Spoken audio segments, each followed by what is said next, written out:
I'll tell you, a year ago, we were in tremendous trouble, probably a dead country if it continued. So we're very happy about it. And so just, in terms of your question, people have never seen anything like what we're doing, and I think they're very happy, and they want us to be there. They don't want to be mugged.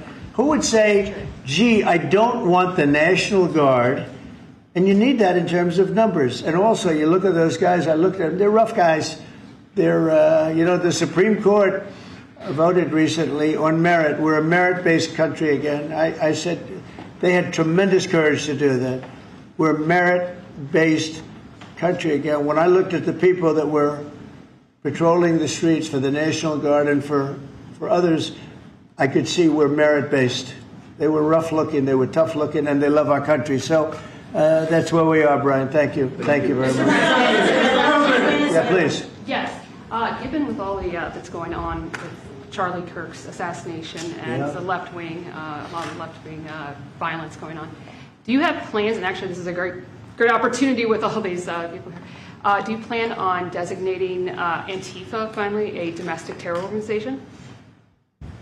Well, it's something I would do, yeah. If I have support from the people back here, I think we'd start with Pam, I think. But I would, if you give me, I would do that 100%. And others also, by the way. But Antifa is terrible. Are there other groups that you can think of? There are other groups, yeah. There are other groups. We have some pretty radical groups, and they got away with murder. And also, I've been speaking to the Attorney General about bringing RICO against some of the people that you've been reading about that have been putting up millions and millions of dollars for agitation. These aren't protests.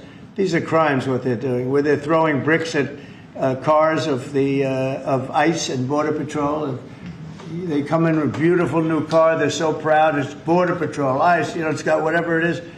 And they're throwing rocks at it. And after 50 yards, it looks like an old beat-up vehicle. It was just brand new. It was just bought for the purposes, and they don't have to take that anymore. I let it be known. We'll take responsibility. They don't have to take it anymore, and they don't want to take it. They were told by a past administration, it became almost a culture, if somebody throws a rock at you, do nothing. If somebody spits in your face, do nothing.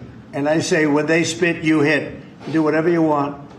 You do whatever the hell you want. I watched it so sick it made me. For 4 years, I had to sit home and watch people screaming at policemen and spitting in their face, and they weren't able to do anything. They just had a grin and bear it. They're standing up like a piece of steel. And they're women, in many cases, women. You can see they're professional agitators. I had one the other night. I had 4 the other night, all in one group, total phonies. I started to scream when I got into a restaurant, something with Palestine. I said, well, I'm doing a great job for peace in the Middle East. I should get lots of awards for that, right, with the Abraham Accords and everything else. But a woman just stood up and started screaming. And she got booed out of the place, too. There were a lot of people in the restaurant. I went there to show how safe, and it was safe. I mean, the woman is just a mouthpiece. All she was a paid agitator. And you have a lot of them. And I've asked Pam to look into that in terms of RICO, bringing RICO cases against it, criminal RICO, because they should be put in jail. What they're doing to this country is really subversive. Is that Mr. President, can I ask you one on crime? Mr. President, can I ask you one on sure. crime and one on Charlie Kirk? You've floated potentially going into St. Louis. You mentioned you want to go into Chicago next. Could St. Louis be after Chicago? It's going to be around there someplace, yeah. We got to save St. Louis. Got to save these cities. This isn't like, we're going to do something. We have to save St. Louis. We have to save Chicago. I know all about Chicago. I have a great, beautiful building. I'm so proud of it. But, you get less proud when you see all the crime. When they announced 2 weeks ago, 11 people killed, just over a weekend, I think they said 38 people shot and 11 people dead. And then you watch Pritzker get up and say, we've got crime under control. And I will say that Cash and the FBI did a good job. With a very light force, they went in, and for about 4 months, Cash or so, they've been working on keeping crime down. They have brought the numbers down a little bit. But those are the easy numbers. The first 20, 25% are the easy numbers. That's where it gets. Then you have to bring in the big forces, right, which is what we always intended to do. But I think the FBI's done a very good job. In particular, in Memphis and Chicago, they brought it down a little bit. like 20% and 25%. Well, I guess it's not so little, but we have a long way to go. We think Chicago is going to be next, and we'll get to St. Louis also. And on Charlie Kirk's assassination. And New Orleans we want to get to, too. Your FBI is investigating the potential role of left-wing organizations in the assassination. I'm wondering if you think if Charlie Kirk's assassin worked alone or if he worked with it. I don't know. I mean, I can tell you he didn't work alone on the Internet, because it seems that he became radicalized on the Internet. That's just by watching the same things that you're watching and hearing. It looks like he became radicalized over the Internet. And it seems like his wonderful parents brought in a wonderful neighborhood, smart guy, great boards, great marks, great student. And then something happened to him over a fairly short period of time. It looks like he was radicalized over the Internet, and it's radicalized on the left. He's a left. We have a lot of problems with the left, and they get protected, and they shouldn't be protected. But as you understand, I think, very well from the tone of your question. Thank you very much. On Venezuela, on Israel. First on Venezuela, what can you tell us about this Venezuelan boat that was taken out? And do you plan to provide proof that these were narco-terrorists who were on their way to the U.S.? Well, we have proof. All you have to do is look at the cargo that was, like, it's spattered all over the ocean. Big bags of cocaine and fentanyl all over the place. And it was, plus we have recorded evidence that they were leaving. We've recorded them. It's very careful, because we know you people would be after us. We're very careful. The military has been amazing. And General Kane showed me a little while ago the clip. But you could actually see it, but you don't have to see it, because we have recorded proof and evidence. We know what time they were leaving, when they were leaving, what they had, and all of the other things that you'd like to have. But we have noticed that there are no ships in the ocean anymore. We're seeing that there's like no ships, when the first one we went, there were hundreds of boats. Now there are no boats. I wonder why. Meaning no drugs are coming across. Probably stopping some fishermen, too. I mean, to be honest, if I were a fisherman, I wouldn't want to go fishing. Just a nice, let's take a little trip, because I'd say, man, maybe they think I have drugs downstairs. I don't want that. I think the fishing business has probably been hurt. But there are literally no boats. This was a boat, and we were surprised to see it. Now, what does that mean? That means there's no drugs coming by sea. But they do come by land. And you know what? We're telling the cartels right now, we're going to be stopping them too. When they come by land, we're going to be stopping them the same way we stop the boats. And you'll see that. But maybe by talking about it a little bit, it won't happen. If it doesn't happen, that's good. But they killed 300,000 people in our country last year. And we're not letting it happen anymore. And then on Israel, did Bibi Netanyahu speak to you directly to alert you that Israel was going to be striking Hamas sites in Qatar? No, he didn't. Yeah, go ahead. How did you learn of it? Same way you did. Go ahead, please. You mentioned that the shooter was radicalized online. Do you I think believe so. that social media by the way, companies... when I say that, that's my opinion. I think he was radicalized online based on what they're saying. Do social media companies bear any responsibility for that? And how does that I'm going to have to ask, I don't know, I'd ask Pam that question. I don't know if you or Todd could give an answer to that. Somebody has to bear some responsibility. And President Trump, I've always told parents, you got to watch what your kids are doing on the internet, what they're doing online, what they're listening to, what they're reading. They're all online, they're all on their phones all the time. Parents have got to monitor that, because this starts when you're young. This starts when you're young, when you listen to these groups, when you watch these shows.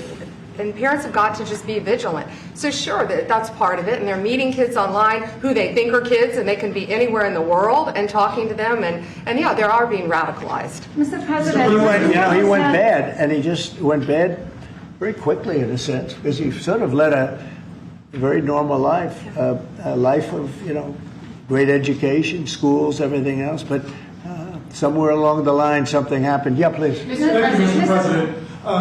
How will you send the National Guard into Chicago without the cooperation of the governor and the mayor? Well, if they do cooperate, that's good. If they don't, it's not going to matter to us at all. You know who wants to help us? Police department.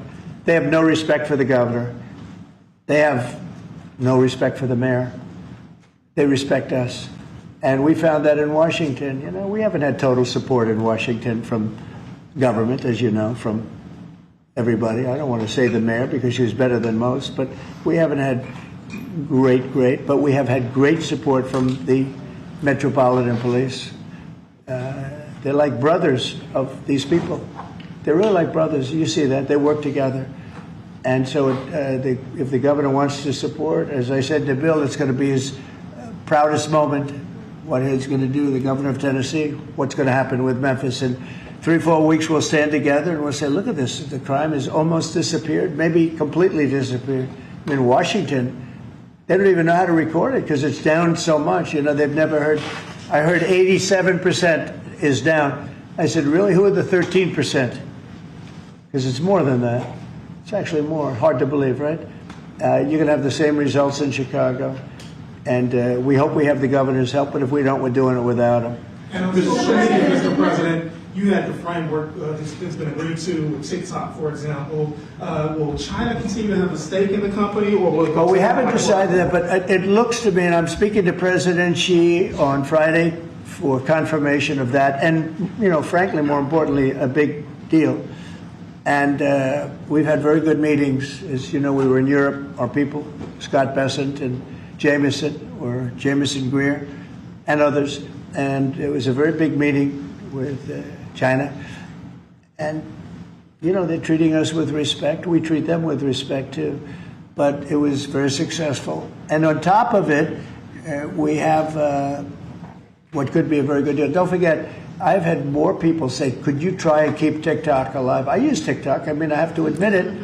In the election, and look how I did with youth. No Republicans come close. I blew everyone away. You know, if you look back, not so long ago, Romney, he got like 7% of the youth.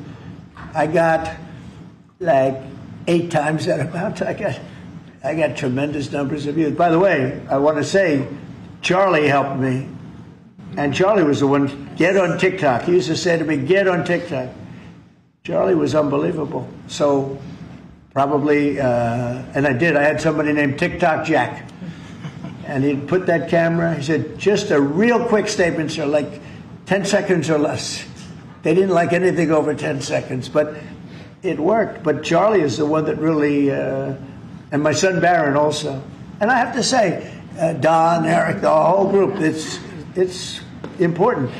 And it can maybe even bring us closer to China. We had a very good meeting with China. I was surprised. I didn't expect it to that extent. And I'm going to speak again with President Xi on Friday. And, you know, I think that'll confirm things up. Who's buying Mr. it? Vice President, ask a question on Charlie Kirk and crime. On Charlie Kirk, do you plan to speak at the funeral, and what would your message be? Well, I'm going on Sunday. We're taking a whole plane load and having... I was invited on Saturday, but I said I'd rather save it for Sunday. You know, we're going to have a stadium, and I'll bet that stadium is going to be pretty packed, maybe completely packed. It's going to be big, but I'm going to be at the stadium, and I guess I'll say a few words. I don't know, but I guess I will. But I knew him very well. He was an amazing guy. He was all about young people, getting them started right, and he was. It was like a magnet for young people. They just attracted to him. He loved them, and they attracted to him. His wife is a tremendous person, by the way. He always had great respect for his wife. He got married. I didn't know he was getting married. I heard he got married, and he loved her. I tell you, he really loved her. She loved him, and I think she'll have something to do with keeping that whole thing going. You know, Turning Point is. It became a very big deal. And I heard they had like 38,000. So he wanted to get it up to 20,000 chapters. That's a lot. That would have been a lifetime's work. I heard that over the last 4 days, they have 38,000 people 38,000 chapters at colleges, schools, other places. Numbers that, nobody's ever heard of numbers like that. So I think Turning Point could be, through what happened, this horrible act, it could be maybe bigger than it could have ever been had he been there. And I will say this, he'd be very happy if he saw what was going on. And there's some very good people, because I speak at Turning Point quite a bit. And Charlie would call me up. So the last time I spoke to him, he said, sir, and I think it was Phoenix, sir, could you get to Phoenix? This was like in a day. I said, Charlie, I'm the President of the United States. You're calling, asking me if I could speak tomorrow in Phoenix. You can't do that to me, Charlie. But usually I ended up going. He was great. He was a great guy, and he didn't deserve this. He didn't deserve this, believe me. Ilhan Omar, after his assassination, called Charlie Kirk a reprehensible human being. Should she be stripped of her committee assignments? I would say, I think she's a disgraceful person. You know, I think she's a disgraceful person, a loser. It's amazing the way people vote. I know it's people from her area, maybe of the world. I don't know. They got here and they vote her in. It's hard to believe, but I think she's a disgusting person. One more question, if I could. A lot of these, in recent of these kind of trans shooters that we've seen over the last couple incidents, this flag right here is up and down 14th Street. This is what would be a trans flag. A lot of people are very threatened by this flag. It means a lot of different negative things to people, violence. Would you be opposed to taking this flag down up and down the streets of DC? Well, I wouldn't be. Then they'll sue and they'll get freedom of speech stuff, you know, so that'll happen. But I would have no problem with it. I will say, and Steve might just mention this, Todd, you might mention it too, because we're putting out an order. You know, freedom of speech means you can burn the American flag, which I think is horrible. But I noticed something over the last little while. You know, as you do this, you start noticing things that you wouldn't normally think. It really causes unrest and violence when they burn American flag. So the American flag, I wanted anybody burns the American flag, go to jail based on freedom of speech, goes to jail immediately. But the freedom of speech protected them, right? And so, that's been argued a couple of times, and you know, it's one of those things. But you know what? Hasn't been argued, and we're going to be arguing it, I think, very soon. And that's the violence. They incite violence. So when I saw it just yesterday, they burned the American flag, and people that were there were fine. And all of a sudden, they're going crazy, and there's fist fights. It wasn't in Memphis either. But I will say, it incites violence. And I think you just do the exact same thing. Don't use freedom of speech. Use the incitement of violence. I mean, it's really, you got to see, these people were going at it. And, you know, you could burn other things and people just sit there, they fall asleep. You burn the American flag, and you're on both sides. But the level of violence I saw this flag burning cause was incredible. It was an incitement. So I hope you guys are going to be able to do that, Pam, right? Well, there's also groups called Trans-Tifa. So perhaps if you can label them a domestic terrorist group, then in all reality, you could take that flag down because it would represent the Trans-Tifa. I think you probably could. Again, you'll be sued, and it's okay. I've been sued before a couple of times. You've answered. Anyway. Netanyahu said that he doesn't rule out targeting Hamas anywhere they are. You said that you don't want to see Qatar hit again. Are there any guarantees that Qatar? Well, he won't be hitting in Qatar. As I say, I call it Qatar, you call it Qatar. You're actually more right, but actually you're allowed to go. The Emir said, you can say it any way you want, but I've always thought of it as Qatar. I think it's a beautiful sound. And actually they've been a very good ally. And a lot of people don't know that. But he won't be hitting Qatar, but he will be maybe going after. Now, there was an article that I read in a newspaper just about an hour ago where Hamas said they're going to use the 20 hostages as human shields.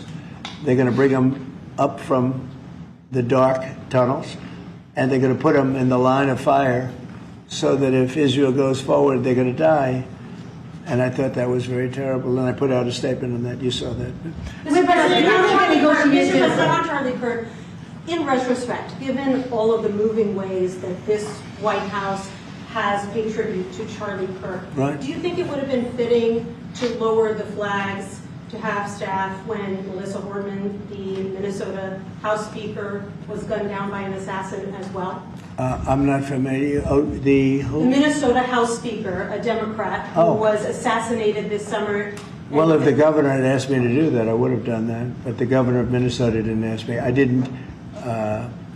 I wouldn't have thought of that, but I would have if somebody had asked me. People make requests for the lowering of flag, and oftentimes you have to say no because it would be a lot of lowering. The flag would never be up. Had the governor of Minnesota asked me to do that, I would have done that gladly. And given the killing of Melissa Hortman, the attack on Paul Pelosi, the attack on Gabby Giffords, the attack on the Pennsylvania governor's mansion. Why make the case that violence is only on one side? It seems to be taking... I didn't say it's on one side, but I say the radical left causes tremendous violence, and they seem to do it in a bigger way. But the radical left really is caused a lot of problems for this country. I really think they hate our country. Okay, yeah, please. This may be related to the RICO work that you're Right. doing, and I'd like to confirm. And we are really looking at that seriously. Vice President Vance was speaking with Stephen Miller earlier today about targeting NGOs that they were saying foment violence. Right. Is that? Can you speak more to that? And what NGOs specifically are you looking to target, sir? A number of them. Steve, please. Yes, so I believe what you're referring to is there are these nonprofit entities that organize, as the President mentioned, attacks on ICE officers, attacks on Border Patrol agents, organized doxing campaigns, which are a violation of federal law. They break off cement and they bring into riots. They have organized drop points for weapons, organized drop points for gas masks, organized drop points for all the materials necessary to launch a riot. Of course, you saw that during the Black Lives Matter riots as well, too. So there's this whole network of organizations. And I think the key point the President's been making is somebody is paying for all of this. This is not happening for free. And so under the President's direction, the Attorney General is going to find out who is paying for it, and they will now be criminally liable for paying for violence. And you know, a new thing that I've been seeing a lot of lately, but never saw it before, is they're walking in with bricks and rocks and everything. And the FBI or the Border Patrol or ICE or the police are grabbing them and taking them away, and that's great. And then they whip out a hammer, and it's a beautiful hammer, really. It's nice. You know, this is not a hammer somebody happens up. These are serious hammers, beautiful, brand new hammers. And they start breaking up the concrete sidewalks and the granite curbs in many cases. Granite is hard to cut, you know, it's very hard stone. And they're banging away and handing out pieces of stone. So instead of having it in bags, they're banging the sidewalk, knocking them. You have to see what some of these sidewalks look like when they finish, and especially the curbs, because the granite curbs are very, very expensive, and they're great, and you know, very hard. They are almost indestructible, but not when it gets pounded on for 20 minutes by some pretty strong guy. And then they hand out big chunks of stone so that people can throw them at the police, and people can drop them off bridges into car windows. No, we have a long way to go, and we're going to make it all good. We're going to make it really safe. This country is going to be safe. We've got almost 3.5 years. Think of that, 3.5 years. It's a long time. It goes quickly. But at the end of that time, I hope one of the many things we can say is that we made our cities safe again. Thank you very much, everybody. Thank you. Thank you, everyone. very much. Thank you. TV, we're done.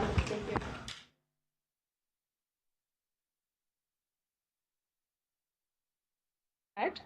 लेकिन मैं आपको ये बता रही हूँ कि ये एक थॉट जो है ये बहुत तेजी से जड़ पकड़ रहा है और इसके बारे में अभी बात कम हो रही है, लेकिन बहुत लोगों का ख्याल है कि जो हमास का रवैया है वो शायद बैगेज हो गया है, और जब कॉन्फ्लिक्ट इस नहज को पहुंच जाता है तो दोनों साइड्स को थोड़ी सी फेस सेविंग चाहिए होती है। तो अगर माइनस हमास मॉडल कोई इमर्ज होता है तो इजराइल को भी फेस सेविंग मिलती है। और अमूमी तौर पे आपने पास्ट में देखा है कि जब आप ऐसी ऑर्गेनाइजेशंस को बैन करते हैं तो वो अंडरग्राउंड चली जाती हैं और फिर किसी और नाम से कहीं और सरफेस हो जाती हैं। साउथ एशिया में हमने ये बारहा देखा है होते हुए। तो इस वक्त मेरे ख्याल है जो शदीद तरीन ख्वाहिश का इजहार है और इशारा मिल रहा है अमेरिका से, और जो सोच इजराइल से बाहर आ रही है फॉर सीज फायर या आगे बढ़ना, उसमें शायद हमास को वो इस्तेमाल कर रहे हैं कि हमास के बगैर वो कुछ सोच सकते हैं। लेकिन मेरा ज़ाती ख्याल अगर आप पूछें तो मुझे ये लगता है कि जो ग्रेटर इजराइल का डिज़ाइन है उसमें ये भी एक बहाना है। अगर उनको ये आसानी भी दे दी जाएगी तो फिर वो कोई और चीज़ देखेंगे, क्योंकि वो तो इस तेज़ी के साथ ऑक्यूपेशन की तरफ जा रहे हैं कि वो तो 2 स्टेट सोल्यूशन को देखना भी नहीं चाहते, उसके बारे में बात ही बिल्कुल नहीं चाहते। उनका तो बिल्कुल हम वाकई साहिबा आपसे बिल्कुल लास्ट لاسٹ آپ کا انپٹ اس پہ لیں گے. لاسٹ انپٹ آپ کا یہ لیں گے کہ پاکستان کے ابھی اس سارے معاملے کو لے کے مشرق وسطیٰ خاص طور پہ پاکستان خاصا انوالو ہے, پاکستان کالڈ ان بھی ہوتا ہے. پاکستان کے ابھی تک کے مووز آپ کی نظر میں ٹھیک جا رہے ہیں؟ I think excellent diplomatic moves, کیونکہ ہم نے یونائٹڈ نیشنز میں بالکل جامع اور مکمل بات کی, ہم نے اپنی ریڈ لائنز بھی ڈرا کی, اور اس کے ساتھ ساتھ ہم ہمیشہ, چاہے ہمارے تعلقات ایران سے ہوں, چاہے ہمارے تعلقات انڈیا سے ہوں, چاہے ہمارے تعلقات اس وقت اس سچویشن میں اسرائیل کے حوالے سے ہمارا stance who, we are on the right side of international law.